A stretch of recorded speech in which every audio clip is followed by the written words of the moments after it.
போட்டால் ஒரு மாதிரி ஃபீலாக இருக்கணும்னா சத்யா மாதிரி அப்படின்னு கேட்பாங்க. Class posh born with the silver spoon, பேசும்போது இங்கிலீஷ் கலந்து தான்ப்பா பேசணும் அப்படின்னா மைக்கேல் மதன் காமராஜ் மதன் மாதிரியானுவாங்க. அதெல்லாம் இல்லைங்க, இது வேறு மாதிரி. 30 முட்டை 300 புஷ்அப்ஸு, கம்பியை கடிச்சு வளைக்கக்கூடிய ஒரு பயங்கர முரடான கேரக்டர். ஆளை வந்தான் மாதிரி அப்படின்வாங்க. செகண்ட் ஹாஃபில் ஹீரோ கன் எடுத்துகிட்டு வந்து சுட்டாருன்னா சும்மா ஆடியன்ஸ்க்குலாம் புல் அரிக்கணும் அதிரணும் அப்படின்னா விக்ரம் மாதிரியான்னு சொல்லுவாங்க. உங்களுக்கு இன்ட்ரோவும் உங்கள் பாட்டிலேருந்து தான் சொல்லணும்னு ஆசைப்பட்றோம். நீ பெரும் கலைஞர், நிரந்தர இளைஞன்றது தான் சார் நாங்கள் எல்லாரும் என்றைக்கு உங்களை பார்க்குறது. நாளைக்கு சினிமாவில் என்ன வரப்போகிறன்றதை இன்றைக்கே பார்க்கக்கூடியவர் நீங்கள் ஆரம்பிக்கலாங்களான்னு இந்த படத்தில் கேட்டீங்க. 60 வருஷத்துக்கு முன்னாடி ஆரம்பித்து என்றைக்கும் கலக்கிட்டு இருக்க உலகநாயகன் சார் அவர்களை பேச அழைக்கிறோம் ஒரு நல்ல கைத்தட்டலோட.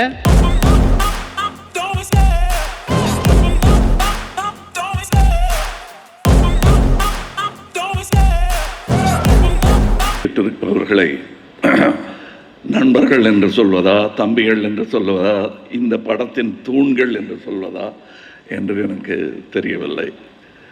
ஏன்னா அப்படி கூட நின்றுருக்காங்க. ஒரு படத்துடைய வெற்றிக்கு நான் காரணம்னு ஒத்தையாளர் நின்று யாருமே சொல்ல முடியாதுங்க. அது நிஜமாக சினிமா தெரிஞ்சவங்களுக்கு அந்த ரகசியம் தெரியும். ஒரு 200 பேர் வேலை செய்கிற இடத்துல ஒருத்தர் தப்பு பண்ணிட்டா கூட படத்துடைய ஃபெயிலியருக்கு அது காரணமாக இருக்கக்கூடும். இப்போ அனிருத் அப்படின்னு சொல்கிறோன்னா அவருக்கு பின்னாடி ஒரு 12 பேர் இருக்காங்க, இவருக்கு பின்னாடி ஒரு 16 பேர் இருக்காங்க. இன்னும் நிறைய ராஜ்கமல்ங்கிறது ஒரு RKFI 4 எழுத்துன்னு நினைக்கிறீங்க. இல்லை 40 பேர் இருக்காங்க. முக்கியமாக 3 பேர் தாங்கி பிடிச்சிட்டு இருப்பாங்க. அதில் 2 பேரை இழந்துட்டேன். நான் விட்டதை பிடிக்கிற விளையாட்டு தான் நான் விளையாடிட்டு இருக்கேன். முக்கியமாக சந்திரஹாசன் அவர்களையும் DNS அவர்களையும் இல்லாதது எனக்கு ஒரு மாதிரி ஒரு வெறுமையாக இருந்தது. அதை நிரப்ப வந்த என் சகோதரன் மகேந்திரன் அவர்கள், அவர் தேடி கண்டுபிடிச்ச இன்னொரு தம்பி டிஸ்னி அவர்கள், இன்னும் பேர் தெரிய தேவையில்லை என்று ஒதுங்கி நிற்கிறவங்க நிறைய பேர் இருக்காங்க. நான் என்னுடைய சினிமா வாழ்க்கையில் வேலை கிடைச்சா போதுன்னு வந்தவன். நான் எனக்கு சினிமா நடிப்புலாம் ஆசை இல்லை. அதை கிளப்பி விட்டவரே பாலச்சந்தர் அவர்கள் தான். அவர் தான், நீ என்னடா நீ போய் என்ன ஆட்டோ ரிக்ஷாவில் வரணுமா உனக்கு ஸ்டூடியோக்கு, வீடு கீடு கட்ட வேணாமா, அப்போ நடி உனக்கு அதில் இருக்குது அப்படின்னு சொன்னார். அப்படியா சார், நான் டெக்னீஷியனாக உங்களை மாதிரி வரணும்னு. ஆனால் போட ஆட்டோ கலையிற, நான் உனக்கு கார் வாங்கி கொடுக்கணும்னு பார்க்குறேன் அப்படின்னு சொல்லி என்னை நடிக்க வைத்தவர் அவர். அப்போ அது கூட எனக்கு வெவ்வேறு வேஷங்கள் தொடர்ச்சியாக அவர் கொடுத்துட்டு இருந்தாலே போதும் அப்படின்னு இருந்த எனக்கு வெற்றிகளை தமிழக மக்கள், தமிழக டிஸ்ட்ரிபியூட்டர்ஸ், தியேட்டர் உரிமையாளர்கள் கொடுத்துருக்காங்க. ஏன்னா இது நான் மறுபடியும் சொல்கிறேன், இதில் தேட்டர் கோட்டை விட்டுட்டாலும் படம் போயிடும், டிஸ்ட்ரிபியூட்டர் கோட்டை விட்டுட்டாலும் படம் போயிடும். நாங்கள் சரியான டேட்டுக்கு டெலிவர் பண்ணலைன்னா படம் படுத்துரும், எந்திரிக்காது. இதையெல்லாம் நான் அனுபவத்தில் உணர்ந்தவன். அதனால் சொல்கிறேன், நான் ஒவ்வொரு முறை ஒவ்வொரு சின்ன சின்ன தப்பு நடக்கும். ஒரு 10 வருட காலத்தில் எந்த பிரச்சனையும் இல்லாமல் ரிலீஸ் பண்ண என்னை விட்ட படம் இதுதான். அதுக்கு முக்கிய காரணம் மகேந்திரன் அவர்கள், தம்பி உதயநிதி அவர்கள், இவங்களாம் கூட இருக்கிறது ஒரு தைரியமாக இருந்தது. இல்லைன்னா எங்கே காலை கூடால யார் இடறி விட்டுருவாங்களோன்னு பயந்தே நடக்க வேண்டியதாக இருக்கும். வீர் நடையெல்லாம் போட முடியாது. இப்போ நான் அந்த டிவி நிகழ்ச்சி பண்ணும்போது ரொம்ப கிண்டல் அடித்தாங்க. நிஜமாகவே என் மேல் புரியம் உள்ளவர் கையை பிடிச்சிக்கிட்டு தயவுசெய்து சின்ன திரைக்கு போகாதீங்கன்னாங்க. அவர்களுடைய சிந்தனை வட்டம் சின்னதாக இருந்தது என்பதுதான் அதை காட்டுகிறது. நான் எடுத்த முடிவு தவறோ என்று கொஞ்ச நேரம் சந்தேகப்பட வச்சாங்க. நல்ல வேளை சுதாரிச்சுக்கிட்டேன். அதன் பலன் நான் பல வீடுகளுக்கு சென்று என்னுடைய ப்ரமோஷன் ஆரம்பித்து பிக் பாஸ்லேயே ஆரம்பிச்சிருச்சு. அது என்ன படம்னு முடிவு பண்ணிக்கல, அது விக்ரமாக அமைந்தது என்பதுதான் உண்மை. அத்தனை பேர் அதை பார்க்குறாங்க. ஓ, நம்ம கமல் இன்னும் நடிக்கிறான்ல அப்படின்னு ஒரு ஞாபகப்படுத்திக்கிட்டு இருக்க வேண்டியதாக இருக்குது. அதனால தான் நாங்கள் போஸ்டர் ஓட்டுறோம். அதனால தான் மறுபடியும் யூடியூப்பில் பழைய படத்தையாவது போட்டு காட்டிக்கிட்டு இருக்கோம். காரணம், இங்கே மறதி ஜாஸ்தி. மறதி ஒரு தேசிய வியாதி.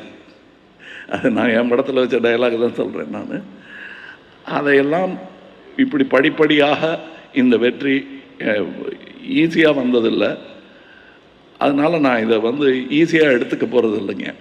எப்படி தம்பி லோகேஷ் அவர்கள் சொன்னார்களோ, இதை நான் ஈஸியாக எடுத்துக்க மாட்டேன், சாஞ்சு படுத்துட மாட்டேன். தெளிவாக நிமிர்ந்து உட்காந்து, எப்படி எங்கள் ஆடியன்ஸ் சீட்டு நுனியில் உட்காந்துருக்காங்களோ அதை விட பதட்டமாக நாங்கள் சீட்டு நுனியில் அமர வேண்டும் என்று நினைக்கிறோம். இந்த குடும்பமாக ஆடியன்ஸ் போகிறாங்கன்னு சொல்கிறாங்கல்ல, அதை விட எனக்கு பெரிய, எல்லாரும் சொல்கிறாங்க கார் கொடுத்தாரு, மோட்டர் சைக்கிள் கொடுத்தாரு, வாட்ச் கொடுத்தாரு, எனக்கு படமே கொடுத்தாருன்னுலாம் சொல்கிறாங்க. அதெல்லாம் விட பெரிய கிஃப்ட்டு தமிழக மக்கள், உழைக்கும் மக்கள் தன் கூலியிலிருந்து ஒரு பகுதியை நமக்கு கொடுத்துருக்காங்க. அதுதான் உண்மையான கிஃப்ட். தினக்கூலிகள் எல்லாம் அவங்க வந்து அதை வாங்கிட்டு இது விக்ரம் இது எனக்குன்னு வச்சுக்கிட்டு கொடுத்தாங்க பாருங்க, அந்த மாதிரி கொடுக்க எனக்கு கூட தெரியாது. இதுதான் உண்மையான வள்ளல்கள் வந்து பிளாட்ஃபாரத்தில் தூங்கிட்டு இருக்காங்கங்கிறது தான் உண்மை. அது எனக்கு புரியுது. அவர்களுக்கெல்லாம் நன்றி சொல்வது அவர்களுக்கு புரியும் என்று நான் நம்புகிறேன். என்னுடைய நண்பர் கோபுரம் ஃபிலிம்ஸ் அன்பு அவர்கள் அடிக்கடி சொல்வார், அது ஒரு ஃபெஸ்டிவல் டயத்தில் படத்தை ரிலீஸ் பண்ணுங்க, நீங்கள் தப்பாக வேறு டேட்டில் பண்ணக்கூடாது, அது எப்படிங்க எப்படி அமையுதோன்னு. அப்போ ஒன்று ஃபெஸ்டிவல் டயத்தில் உங்கள் படத்தை ரிலீஸ் பண்ணணும், இல்லை உங்கள் ரிலீஸ் ஃபெஸ்டிவலாக இருக்கணும் அப்படின்னாரு. அந்த வாழ்த்து பலித்து விட்டது. எங்கள் படம் ஃபெஸ்டிவல் மாதிரி மக்கள் கொண்டாடிட்டு இருக்காங்க, அதுக்கு நாங்கள் காரணம்னு நான் எப்படி சொல்லிக்க முடியும் சொல்லுங்கள்? அவங்க இல்லைன்னா அது எப்படி நிகழ்ந்திருக்குன்னு சொல்லுங்கள்? அது எதுக்காக புஷ்பாவை பார்த்து புறாம போட்டாங்களோ, RRR பார்த்து புறாம போட்டாங்களோ, KGF பார்த்து புறாம போட்டாங்களோ, அதெல்லாம் எனக்கு தெரியாது. அவங்க இல்லைன்னா அது நடந்திருக்காது. தவிர இது எல்லாமே ஒரு நாங்கள் குளிக்கும் குளம் இந்த கலையுலகம். இதில் மொழி எங்களுக்கு வித்தியாசமே கிடையாது. அதனால் அவங்க படமும் ஜெயிக்கும், நம்ம படமும் ஜெயிக்கணும், அப்படி தான் இருக்கணும். இன்றைக்கி நான் சொல்கிறேன், KR அவர்கள் ஆரம்பிக்கும் போதே இவருக்கு திறமைக்கு இதெல்லாம் பத்தாது, இவ்வளோ லேட்டாக அந்த பத்தலை தான் நான் போட்டேன், உங்கள் லைனை எடுத்து தான் நான் போட்டேன். பத்தலை நீங்கள் சொல்கிறீங்க, சரி அப்படி தான் பொருளுக்கு பத்தலையோ அப்படின்னு நினச்சி நானும் பத்தலைன்னு தவிர எனக்கு நல்லா பற்றிக்கிச்சு. ரொம்ப நாளாக என் திறமைக்கு அதிகமாக தமிழக மக்கள் என்னை தூக்கி பிடித்திருக்கிறார்கள் என்பது தான் உண்மை. என்னை விட திறமையாளர்கள் பலர் வாய்ப்பு கிடைக்காமல், என்ன மாதிரி நல்ல குருமார்கள் கிடைக்காமல் காணாமலே போயிருக்கிறார்கள். அது எனக்கு தெரியும். நாம் இந்த நல்ல படத்தை ரசிகர்கள் விட்டுற மாட்டாங்க. நான் நல்ல படமாக இருக்கணும், நான் நல்ல படம்னு தன் குஞ்சு பொன் குஞ்சுன்னு சொல்லிட்டு இருக்கிறதுல அர்த்தம் கிடையாது. நல்ல படமாக இருக்கும்போது அதை விட்டுற மாட்டாங்க. அந்த நல்ல படம் என்ன என்பதை ரசிகர்கள் மத்தியில் உட்கார்ந்து புரிந்து கொண்டு பாடம் படித்து, என்னுடைய சீடன் என்கிறார், தம்பி என்கிறார், ரசிகர் என்கிறார், எது வேணா இருங்க, நீங்கள் வாத்தியாரம் மாறணும். ஏன் தெரியுமா? நிறையா கற்றுக்கணும்னா கற்றுக் கொடுக்கணும். இது நான் வந்து IIT தலைவராக இருந்த அனந்த் ஒரு வார்த்தை சொன்னார். ஃபிசிக்ஸுக்கு கற்றுக் கொடுத்துருந்தேன், ஒரு முக்கியமான பாடம், 30 வருஷம் அதே பாடத்தை கற்றுக் கொடுத்துட்ருக்கேன் நான். திடீர்னு ஒரு நாளைக்கு என் கண்ணிலேருந்து தாரையாக கண்ணீர் வடிச்சிச்சுங்க. நான் கற்றுக் கொடுக்குற பாடம் எனக்கே புரிஞ்சிருச்சேன்னாரு.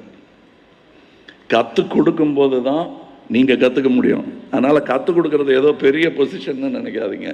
நிறையா பேர் கற்றுக் கொடுங்க.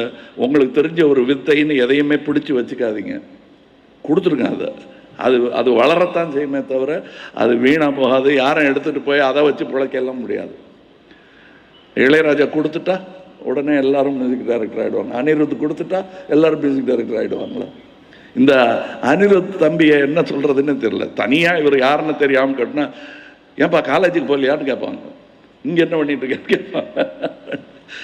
அந்த மாதிரி இருக்கக்கூடாது. ஆனால் எழுந்து நின்று பேசினா அமிதாப் பச்சன் மாதிரி இருக்கும் குரல் தான். ஆந்திராவில் கூட சொல்லி நான் ரொம்ப ஆழமான பிள்ளைகள் இவங்கெல்லாம் வந்து ரொம்ப சந்தோஷமாக வேலை செஞ்சாங்க.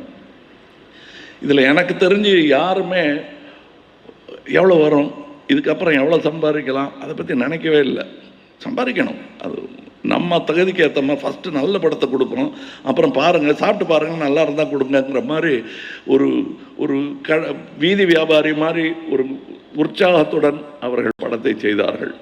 அதுவும் இவர் எல்லாம் ராத்திரியில் தான் எடுப்பார். அவருக்கு என்றைக்குமே சிவராத்திரி அவருக்கு. அதெல்லாம் என்னை ரொம்பவும் தொந்தரவு பண்ணாமல் என்னை சீக்கிரம் அனுப்பிச்சி வச்சுட்டு, சீக்கிரம்னா என்ன 2-3 மணிக்கு அனுப்பிச்சிடுவாங்க. அதுக்கப்புறமும் தொடர்ந்து சூரியனை பார்த்துட்டு தான் ஓய்வாங்க அவங்க. அந்த மாதிரிலாம் வேலை செய்தவர்கள். அவர் மட்டும் இல்லை, அவர் கூட நிறையா பேர். இப்போ நான் இப்போ தம்பி உதயநிதியை தனியாக பாராட்டணும் அப்படிங்கிறது இந்த விழாவில் சொல்லுவதை விட அவங்க அப்பா கிட்ட நான் சொல்லியேன். அதுதான் நான் அவருக்கு செய்த நன்றி கடனாக இருக்கும். ஏன்னா இது எதுக்கு நமக்கு வம்பு, இந்த டிஸ்ட்ரிபியூஷன்லாம் வேணாமே, நம்ம பார்த்துக்கு நம்ம வேலையை பார்த்துட்டு போகலாமேன்னு ஒரு அறிவுரை கொடுத்ததா கேள்விப்பட்டேன். நான் போய் தயவு செய்து அதை பண்ணிடாதீங்க, ரொம்ப அற்புதமாக பண்ணிக்கிட்டு இருக்காங்க. இந்த நேர்மை இருந்ததுனால் பல பேர் பிழைப்பார்கள் என்பதை சொன்னேன். இன்னைக்கு இங்கே 75 கோடி ஷேர் வரும்ன்றதை இந்த மாதிரி மைக்கில் யாரும் சொல்ல மாட்டாங்க. சில உண்மைகளை பேசுகிறேன். அந்த உண்மைகளை பேசுகிறது தான் இந்த இண்டஸ்ட்ரி, இந்தி இண்டஸ்ட்ரியை விட பெருசாக இருந்திருக்கும். இதுதான் உண்மை. ஏன்னா நான் அதை சொல்ல கடமைப்பட்டிருக்கிறேன். இதை நீங்கள் தொடர்ந்து செய்யுங்கள். ஆரோக்கியமான ஒரு திரையுலகை நாம் வளர்க்க முடியும். நானும் உங்கள் கூட சேர்ந்துக்கிறேன். இப்போ தம்பி அடுத்த படம் எடுக்க போகிறாருங்கும் போது அதை நான் போட்டி படமாக நினைக்கவில்லை. அந்த படத்தை ஜெயிச்சுட்டு நீங்கள் வரும்போது அப்புறம் வர்ற விக்ரம் எப்படி இருக்கும் பாருங்கள். ஸோ நான் அதுக்கு வாழ்த்த தவறினால் நான் மல்லாக்கு படத்துக்கு துப்புறேன்னு அர்த்தம். அதனால் நான் அதற்கும் உங்களுக்கு வாழ்த்து சொல்லுகிறேன். ஏதாவது உங்களுக்கு பயமோ சந்தேகமாக இருந்தால் அந்த படத்துக்காகவும் நீங்கள் என்கிட்ட வாங்க. ஏன்னா அதுவும் என் படம் தான். அப்படி நினச்சிட்டோன்னா இந்த இண்டஸ்ட்ரியை சாமானியமாக அசைக்க முடியாது. எம்மொழி படம் வந்தாலும் நம்மொழி படத்தை பார்க்குறதுல ரொம்ப சந்தோஷம். நம்ம வெளிநாடுகளுக்கு போனாலே திடீர்னு எங்கேயாவது ஒரு நம்ம பாஷை கேட்டுருச்சுன்னா, நம்ம மொழி கேட்டுருச்சுன்னா அப்படி தேட ஆரம்பிச்சிடும் கண்ணும் மனதும். அந்த மாதிரி ரசிகர்களும் இருக்கிறார்கள். அந்த ரெட் ஜெயண்ட் மூவிஸுக்கு வேண்டுகோள் என்னென்னா, தொடர்ந்து இதை வேறு எத்தனை வேலை இருந்தாலும் நீங்கள் ஆக்டிங் பண்ணுங்கள், பாலிடிக்ஸ் பண்ணுங்கள். இதை ஒரு பெருங்கிளையாக, இந்த மரத்தின் கிளையாக நீங்கள் வைத்து காக்க வேண்டும்.